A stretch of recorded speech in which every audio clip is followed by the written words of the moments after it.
foundations without a house on top of it. It's gone. The house is completely gone. Even if you were in a very safe place inside the house, you were gone with it. There are certain tornadoes, F5s in general, 120, maybe even higher than that, 150 miles per hour, that literally, if your house takes a direct hit, unless you're underground in a real Kansas, Texas, Oklahoma storm shelter, it's unsurvivable. You can't survive that type of storm. And I think that's what we had yesterday, at least for a few miles through Tuscaloosa and then into Hueytown as well. And the numbers are staggering. We talk like they're numbers, but these are people. 194 people in Alabama dead so far, and the numbers are going up like 10 an hour. I can't imagine when that number finally stops. Is this the new normal, all of the severe weather that we're seeing, whether earthquakes or tsunamis or tornadoes, the number of tornadoes we're seeing? What's going on here?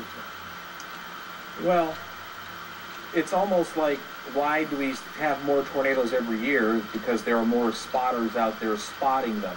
Why do more tornadoes hit cities every year? Because the cities are getting bigger. There's less rural, there's more city. There's more chance for the tornado to hit a city because there are less farms around the city, making the farms smaller area that would have been basically caused no damage at all, except to maybe some irrigation equipment. And then all of a sudden you have towns and cities that are put where those farms were, and you're hitting people, and you're hitting towns, you're hitting buildings and homes.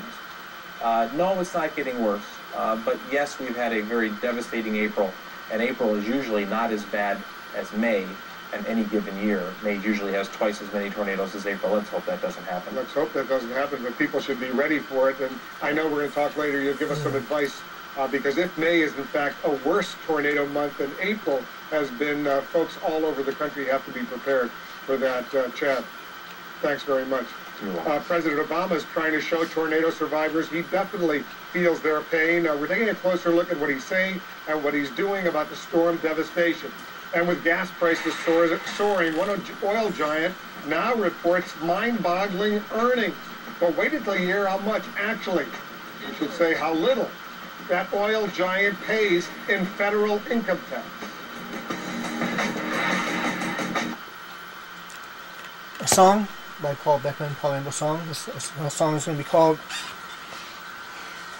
One Crisis After Another, using E minor A7.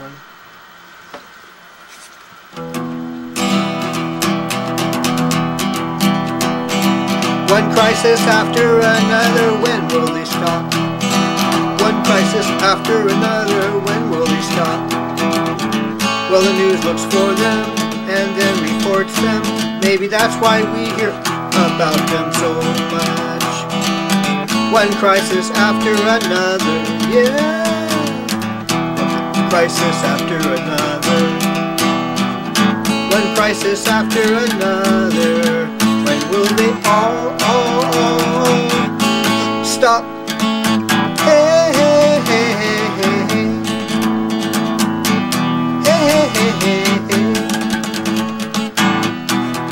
Crisis after another, when will they stop? Would you like to be in jeopardy just by living? Well, let's not hope that these are the new norm at all. Earthquakes, tsunamis, tornadoes, getting worse and bigger.